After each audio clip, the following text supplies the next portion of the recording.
지난주에 우리는 이 땅의 공식적인 첫 선교사가 출발하는 내용을 보셨습니다.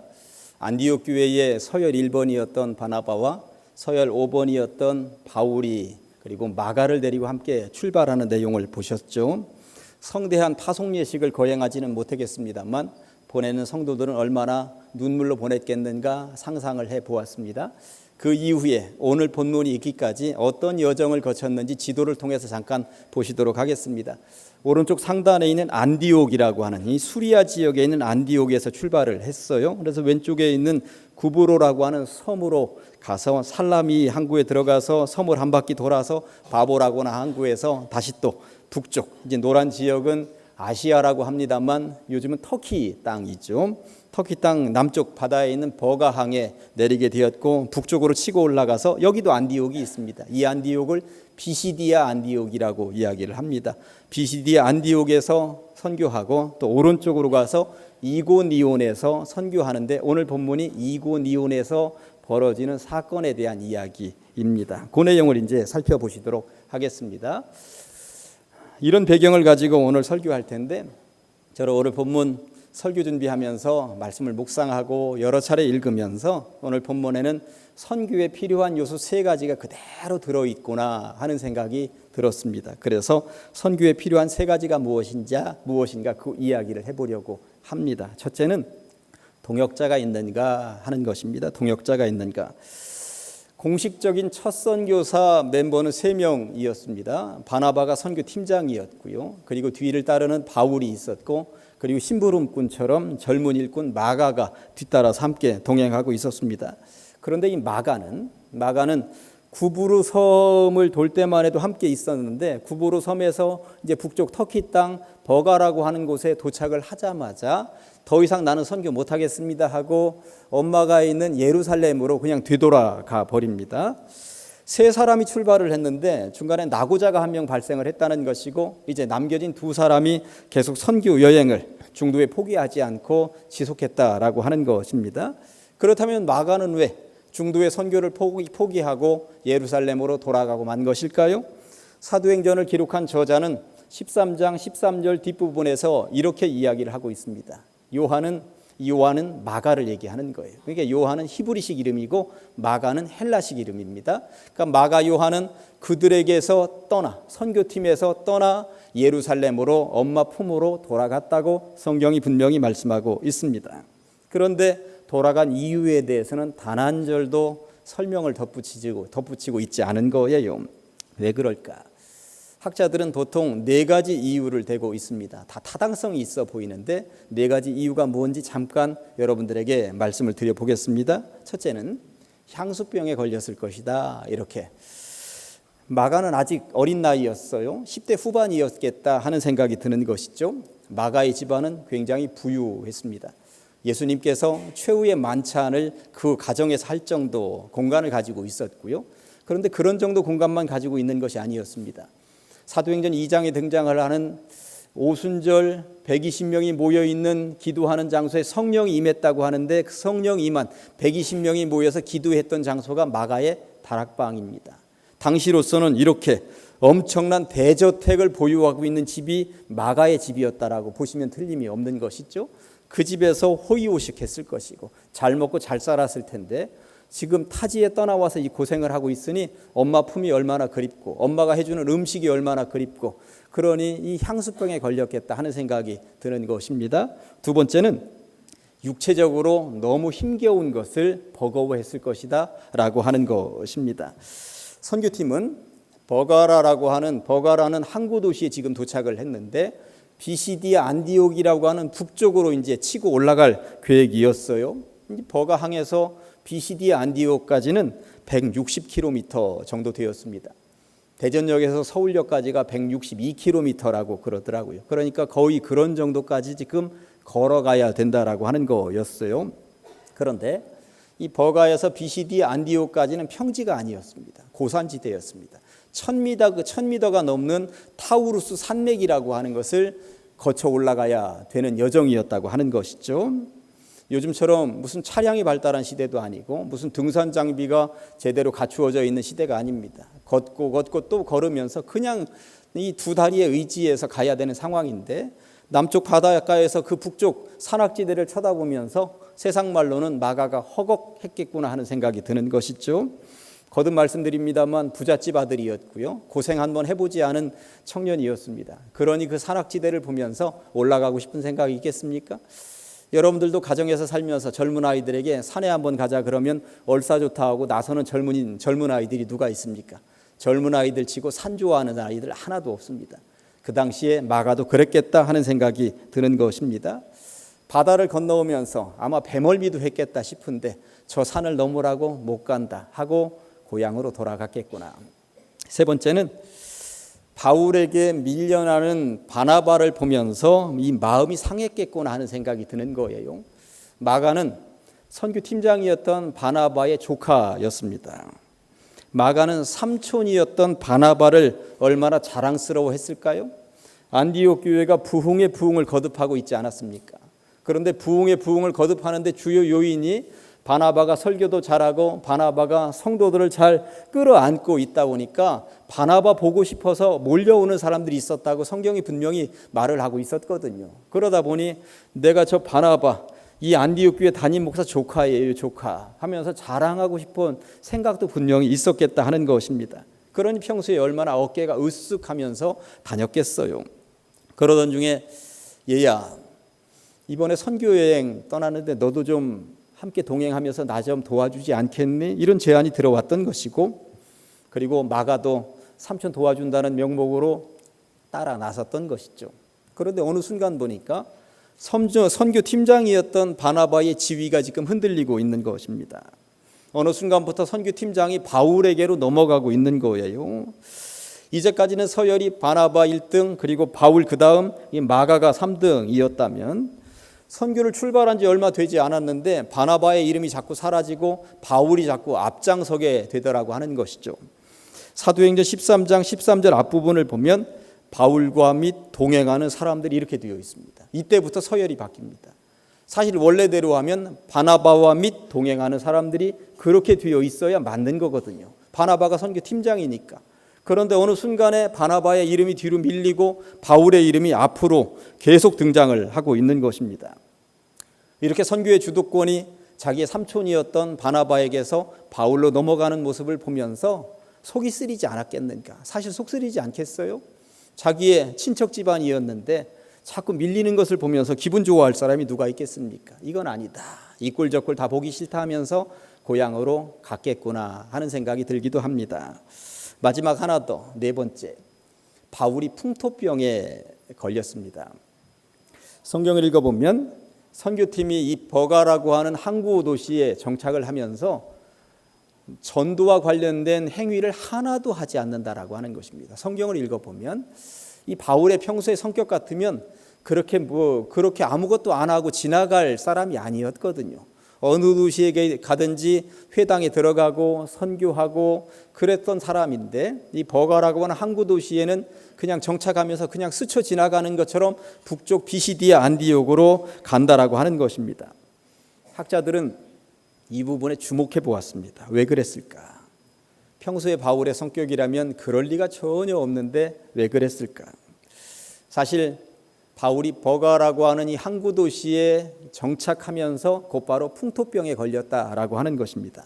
이 버가는 이 고온다습한 지역이었어요. 그러다 보니 풍토병이 많았습니다. 사실 우리도 어디 타지에 나가거나 외국에 나가 보면 물 잘못 마시면 이 탈이 나죠. 예. 이 물 갈아 먹으면 탈이 나는 것이 보통 사람인 거예요. 바울 일행도 타지에 지금 정착하게 되었고 고온 다습한 지역에 오다가 보니까 이 당연히 질병에 걸릴 수밖에 없었다라고 하는 것입니다. 열이 오르고 설사가 나고 이러다가 시름시름 앓다가 죽는 것 아니겠는가 하는 생각이 들었던 것입니다. 그러다 보니 고온 다습한 지역을 일단 벗어나자, 산악지대 고산지대로 올라가자, 그래서 비시디 안디옥을 목적하고 그 방향으로 빠르게 이동해 갔다라고 하는 것입니다. 바울이 풍토병에 걸렸다는 이야기가 어디 있습니까? 라고 여러분들 물으실 수 있습니다만 갈라디아서라고 하는 책을 읽어보면 그 당시에 이 북쪽으로 선교 빠르게 온 목적이 병을 치료하기 위하여서 북쪽으로 빨리 왔다라고 분명히 쓰여 있거든요.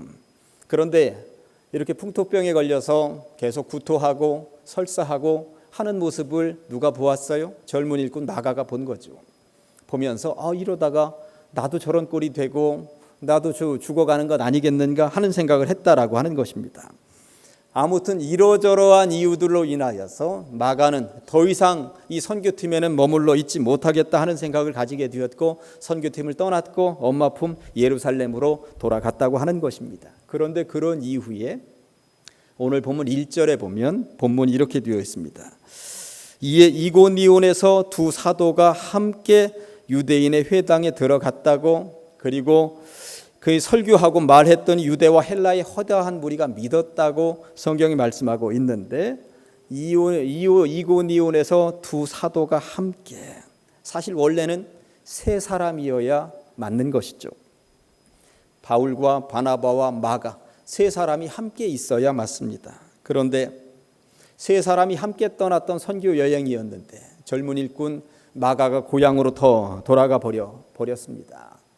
그가 포기했으면, 세 사람이 떠난 일정에서 한 명이 포기했으면, 더군다나 이 마가는 사실 짐꾼처럼 간 거거든요. 젊은 일꾼이 짐 들고 다니면서. 그런데 마가가 가버렸으니 바나바하고 바울이 서로 그 짐도 다 짊어지고 돌아다녀야 되는 일정인데 산악지대도 올라가고 병도 걸렸고, 그러면 안 되겠다, 우리도 포기하자. 그럴 만도 한데 이 두 사람이 포기하지 않았다고 하는 것입니다. 두 사도가 함께, 저는 이 본문을 이렇게 읽어보았습니다. 남겨진 두 사람이라도 함께, 저는 이렇게 읽어보았습니다. 어떤 일을 하다가 보면 마가 같은 사람은 꼭 있습니다. 분위기를 깨뜨리는 사람이 있죠. 사실 이 선교 여행이 어떻게 출발한 선교였습니까? 세 사람이 힘을 합쳐도 될까 말까한 선교 아니었습니까? 그런데 함께 출발했으면 죽든지 살든지 어떻게든 끝까지 포기하지 말고 가야 되는데 한 명이 포기했습니다. 나머지 남겨진 두 사람 어떤 생각이 들었겠어요? 더 이상 못하겠다. 더 이상 못하겠다. 우리도 그만둘까? 이런 마음들이 마음속에서부터 이리저리 들었을 것은 분명합니다. 그런데 중요한 것은 두 사람이 무너지지 않았다고 하는 것, 선교를 포기하지 않았다고 하는 것, 남겨진 두 사람이라도 함께 어깨동무를 하고는 그 선교의 길을 끝내 걸어갔다고 하는 것, 이게 얼마나 은혜로운 장면인가. 그냥 지나칠 수도 있는 본문인데 저는 이 본문을 읽으면서 끝내 끝까지 걸어가고 있는 두 사람을 묵상하면서 사실 마음속으로 울컥했습니다. 그렇게 걸어온 선교의 여정이었구나. 두 사람이라도 해보자. 끝까지 해보자. 갈 수 있는 데까지 가보자. 어떤 일이 있더라도 우리 둘이 완수해보자 하면서 서로를 다독이면서 어깨동무하고 걸어갔을 그 사람들, 바울과 바나바를 제가 묵상해 본 것입니다. 제가 지난 한 학기 동안 신학대학에 가서 신학생들에게 강의를 좀 했어요. 학생들 보니까 선교사의 꿈을 가지고 있는 학생들이 여럿 있었습니다. 그 학생들에게 이런 말을 덤으로 해 주었어요. 선교는 혼자의 꿈으로 절대 되는 것이 아니다. 세 가지가 있어야 된다. 그 중에 첫째는 선교지까지 기꺼이 동행할 배우자가 있는가. 기꺼이 동행할 배우자가 있는가. 혼자의 힘으로 안 된다. 두 번째, 마음 놓고 선교할 수 있도록 끝까지 후원할 교회가 있는가. 세 번째, 쉬지 않고 기도하며 도울 기도의 동지가 있는가. 이 세 가지가 제대로 갖추어지지 않았다면 하나님께서도 아직 준비가 안 된 것으로 여길 것이니 포기해라. 그러나 이 세 가지가 갖추어져 있다면 가도 좋다. 저는 그런 이야기를 했습니다. 사실 혼자의 힘으로 되는 것이 아닙니다. 선교 만만치 않습니다. 쉬운 선교는 없다라고 하는 것이죠. 바울도 그렇습니다. 사도행전을 구석구석 다 읽어보면 사도행전이 선교여행을 떠나는데 혼자 한 일은 하나도 없습니다. 1차 선교여행 갈 때, 2차 갈 때, 3차 갈 때 어떤 선교여행이든지 하나님은 독특한 사람들, 예상치도 못했던 사람들을 붙여주셔서 그 선교여행이 가능하도록 해주셨다라고 하는 것이죠. 물론 성령 하나님께서 함께 하시는 선교입니다만 그 선교에 사람을 붙여주셨다라고 하는 것입니다. 동행할 사람, 손잡아 줄 사람, 헌금할 사람, 같이 노력 봉사할 사람, 이런 사람들이 있는가. 결국 동행하는 동역자의 힘으로 바울은 선교했고 그 이후에 2000년의 선교 역사에 동행한 사람들이 있었기 때문에 가능했다라고 하는 것입니다. 선교에 필요한 세 가지 요소 두 번째, 담대함이 있는가? 제가 2주 전에 설교를 하면서 이런 이야기 말씀을 드렸어요. 보통 여행을 하다가 보면 어느 도시에 들어갈 때 기대감이 있거든요. 이 도시는 어떤 매력이 기다리고 있을까? 그런 기대감을 가지고 도시에 들어서게 되어 있습니다. 그런데 사도 바울은 선교를 하면서 기대감보다는 두려움이 앞섰겠다 하는 것이죠. 가는 도시마다 핍박을 당하고, 가는 도시마다 돌에 맞고, 가는 도시마다 쫓겨나고, 그러다 보니까 도시에 들어서면서 과연 이 도시는 어떤 고난이 기다리고 있을까? 그러면서 도시에 들어섰겠구나. 참 사도 바울 고생 징그럽게 한 사람이구나 하는 생각을 해보게 된 것입니다. 실제적으로 사도 바울 그리고 바나바는 여기 이고니온에 오기 전에 비시디아 안디옥에서 전도를 하다가 쫓겨난 거예요. 그리고 도망치듯이 여기 이고니온으로 왔던 것입니다. 그런데 이고니온에서도 난리가 났습니다. 2절 말씀을 보니까 그러나 순종하지 아니하는 유대인들이 이방인들의 마음을 선동하여 형제들에게 악감을 품게 했다고 말씀하고 있습니다. 쫓겨난 몸으로 이 비시디아 안디옥에서 이고니온까지 오는 길은 험악한 산악지대였습니다. 겨우 지금 여기까지 왔는데 환영하는 사람들도 일부 있기는 했지만 많은 사람들이 핍박을 하면서 선동했다고, 그리고 이방인들이 교회로 들어오려고 믿으려고 하는 사람들에게 고개를 절레절레 저으면서 믿지 말라고, 저거 믿으면 큰일 난다고, 오히려 방해를 놓았다고 말씀하고 있는 것이죠. 결국 바울과 바나바는 그 현장에서도 쫓겨나고 맙니다. 5절과 6절 말씀이 이렇죠.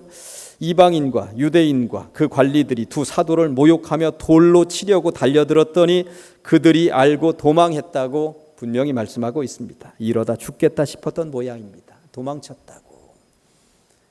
성경은 가감없이 그대로, 부끄러운 이야기입니다만 도망쳤다고 나와 있습니다.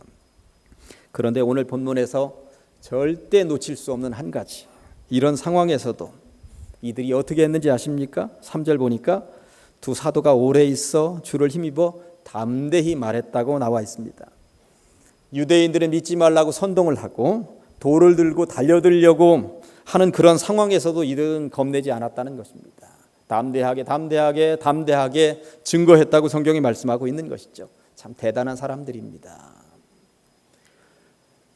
심부름꾼처럼 데리고 왔던 마가도 떠난 상황에서 자기 편이 별로 없어요. 그런데 어느 곳에서든지 그는 입을 열었고 그들은 담대하게 선포했다고 하는 것이죠. 이러한 담대한 선포가 2000년의 역사를 흘러오면서 오늘날 우리들도 예수를 믿게 되었고 우리들이 구원의 대열에 합류하게 되었다고 하는 것입니다. 그러고 보니 담대한 신앙인들의 역사가 선교의 역사였구나 하는 것을 알게 됩니다.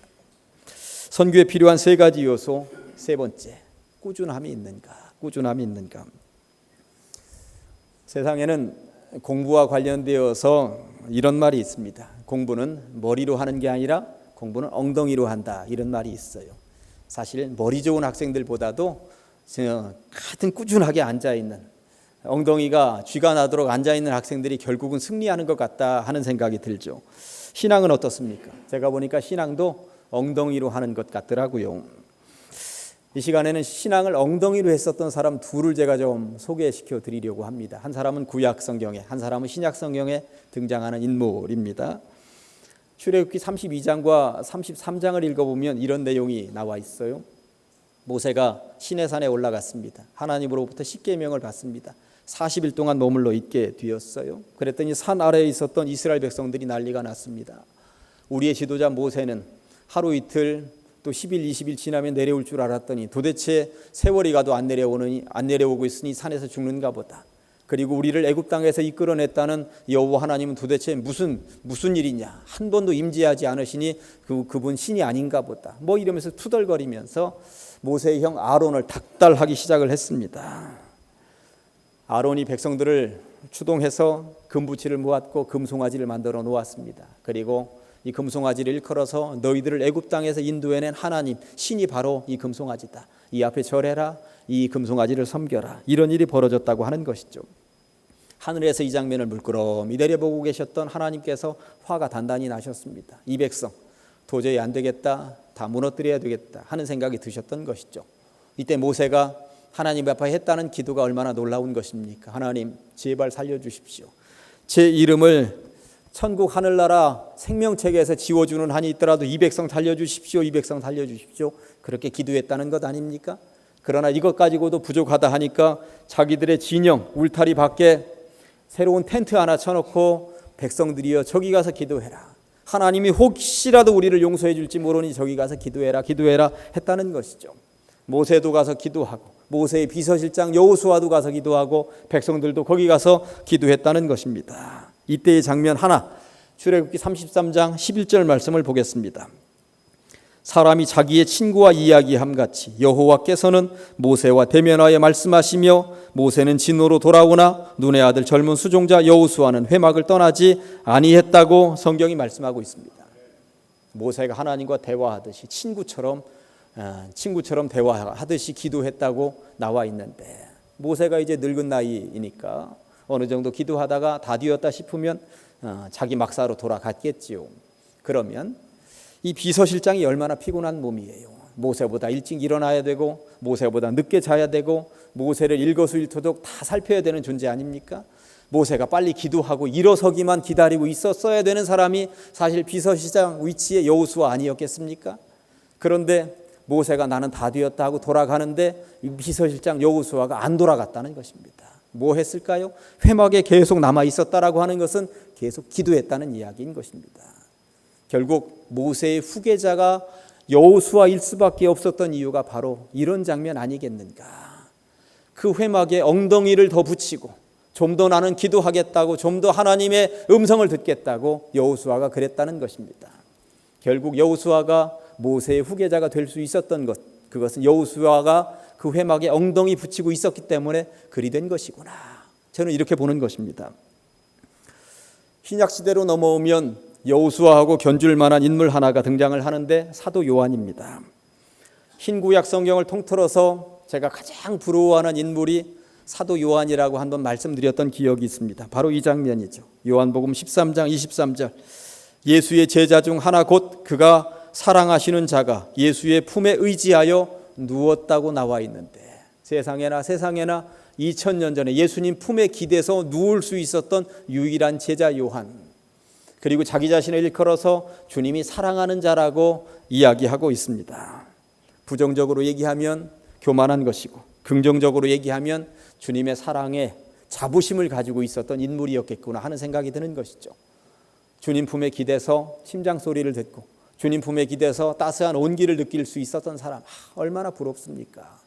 그러면서 누구보다도 주님은 나를 더 사랑하신다, 이런 자부심이 있었다라고 하는 것이죠. 그래서 그런지 사도 요한은 끝에 이 의리를 지킵니다. 골고다 언덕 예수님이 십자가 매달리시는 자리에 제자들 다 도망갔는데 유일하게 딱 한 명의 제자 사도 요한만이 그 자리에 있었다라고 하는 것이죠. 마태복음, 마가복음, 누가복음, 요한복음, 사복음서에 예수님 십자가 매달리시는 장면은 다 나오는데 가장 은혜로운 장면은 요한복음에서 예수님 십자가 매달리시는 장면이에요. 왜 그러냐 하면 마태나 마가나 누가는 듣고 썼거든요. 예수님이 이렇게 십자가에 매달리셨다더라 듣고 썼는데 요한만큼은 직접 보고 쓴 거거든요. 보고 쓰는 것이 얼마나 중요한지 아십니까? 그러다 보니 요한복음에서 예수님 십자가 매달리시는 장면은 조금 더 디테일합니다. 조금 더 세밀하게 기록되어져 있습니다. 요한은 주님 품에 안겨보고 주님의 사랑을 그렇게 받아보고 났더니 골고다 언덕에 엉덩이 붙이고 있습니다. 주님이 피를 철철 흘려가면서 죽어가시는 그 장면을 두 눈으로 다 쳐다보고 있습니다. 나는 떠나지 못한다. 나는 이 자리 떠나지 못한다. 내 스승이 죽어가는 이 자리 끝까지 지키겠다. 그러고 있었다라고 하는 것이죠. 이런 과정이 요한으로 하여금 요한되게 만들었구나. 그래서 요한복음도 요한 1, 2, 3서도 요한계시록도 쓰면서 주님을 증거하도록 만들었구나 하는 생각이 드는 것입니다. 오늘 본문이 바로 그 이야기를 하고 있습니다. 유대인들이 선동을 하고 핍박이 있고 언제든 돌을 들어서 치려고 하는 그 현장에서 바나바와 바울이 어떻게 하고 있는지 아십니까? 3절 보니까 두 사도가 어떻게 오래 있어. 저는 이 네 글자 오래 있어라고 하는 이 말, 오래 있었다고.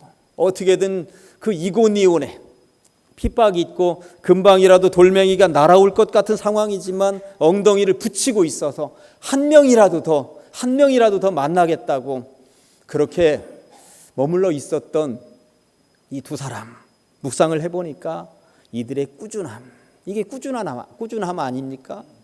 참 거룩해 보이는 거예요.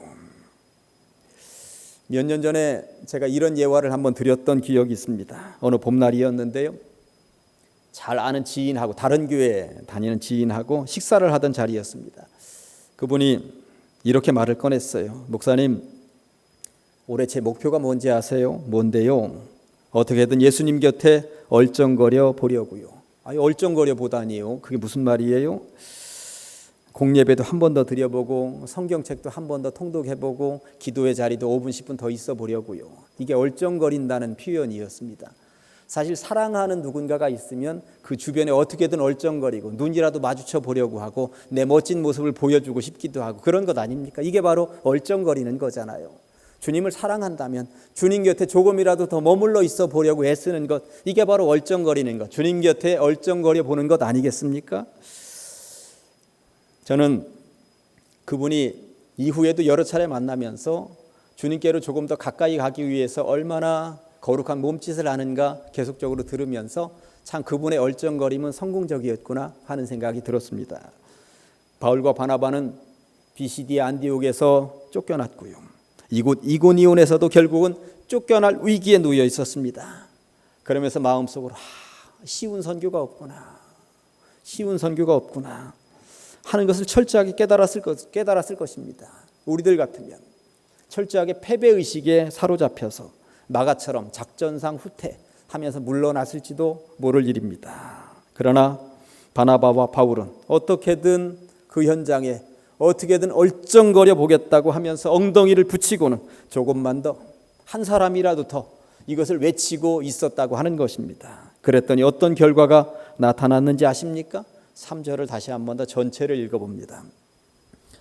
두 사도가 오래 있어 어떻게든 얼쩡거리면서 엉덩이를 붙이고 있어 주를 힘입어 담대하게 말하니 주께서 그들의 손으로 표적과 기사를 행하게 하여 주사 자기 은혜의 말씀을 증언할 수 있도록 만들어 주셨다고. 표적과 기사가 나타났다고, 하나님께서 그들에게 덤을 주셨다고, 선물을 주셨다고 말씀하고 있습니다. 애쓰고 수고하는 사람들에게 하나님도 그냥 가만히 내버려 두시는 분이 아니고 뭔가를 채워주시는 분이구나 하는 것을 알게 됩니다. 이제 말씀 정리합니다. 선교에 필요한 세 가지 요소 말씀을 드렸어요. 동역자가 있는가, 담대함이 있는가, 꾸준함이 있는가. 우리 교회도 선교지를 돕고 있고요, 그리고 꿈을 가지고 매년 1월이 되면 라오스의 젊은 일꾼들을 중심으로 해서 다녀오곤 합니다. 라오스에 화장실을 지어주기도 하고 아이들과 캠프를 하기도 하고 가난한 사람들 돕기도 하고 그리고 매달마다 장학금을 보내기도 하면서 우리들이 그 일을 하죠. 선교가 담임 목사 혼자만의 힘으로 되는 것이겠습니까? 함께 이렇게 마음을 모아서 동행하는 사람들이 있기 때문에 되는 것이죠. 동역자들이 있기 때문에 되는 것입니다. 그 다음에 라오스 땅에서는 예수 믿으세요 소리 한마디 하면 그냥 추방입니다. 그러나 그럼에도 불구하고 그들에게 어떻게든 복음을 전달하기 위해서 거기는 담대하게 선교하는 것입니다. 담대함이 없이 그게 되겠습니까? 그리고 마지막 한 해, 두 해, 한 4년, 5년 하다가 끝내는 것이 아니라 지속적으로 꾸준하게 라오스 땅에 엉덩이를 붙이는 심정으로 오래오래 꾸준하게 그 일을 감당해야 되겠다 하는 생각이 드는 것이죠. 최근에 우리 알짬에서는 라오스 땅에 가장 요즘 젊은 아이들에게 필요한 것이 무엇인가 라고 물어서 좀 여성 젊은 아이들 생리대를 만들기 시작을 했어요. 우리들이 놓치고 있었는데 아이들에게는 이게 가장 필요하다고 라오스에서 전달이 되어 왔어요. 그래서 알짬에서는 이 후원도, 이 소식을 듣고 후원하겠다 하는 사람들도 자꾸 나타나기 시작을 했고 미싱도 사서 이번 주에 들여온다고 그러더라고요. 그러고 보니까 한 사람의 마음으로 되는 게 아니라 서로 동역하고 마음을 모으는 사람들이 있고 그리고 뭔가 담대하게 헌금하고 기도하고 그러는 사람들이 있고 그리고 이 일을 꾸준하게 하려고 하는 사람들이 있기 때문에 선교는 되는 것이구나. 결국 우리 교회가 이런 교회이구나 하는 생각이 드는 것입니다. 아무쪼록 서로가 서로에게 의지가 되는 그런 동역자들, 그리고 어떻게든 담대하게 증거하는 사람들, 그리고 포기하지 않고 끝까지 꾸준함을 가지는 사람들, 이런 사람들이 있는 우리 가장 제1교회는 선교에 앞장서는 교회인 줄로 믿습니다. 기도하십니다. 하나님 아버지, 주님의 은혜를 감사합니다. 거룩한 주일 우리를 불러 주시옵시고 쉽지 않은 선교의 영역이겠습니다만 우리가 선교의 꿈을 꾸게 하시니 감사합니다. 서로가 동역자가 되게 하여 주시고 담대하게 증거하게 하여 주시옵시고 반짝하고 마는 것이 아니라 꾸준함으로 지속적으로 선교하게 하여 주시옵소서. 예수님의 이름으로 기도합니다. 아멘.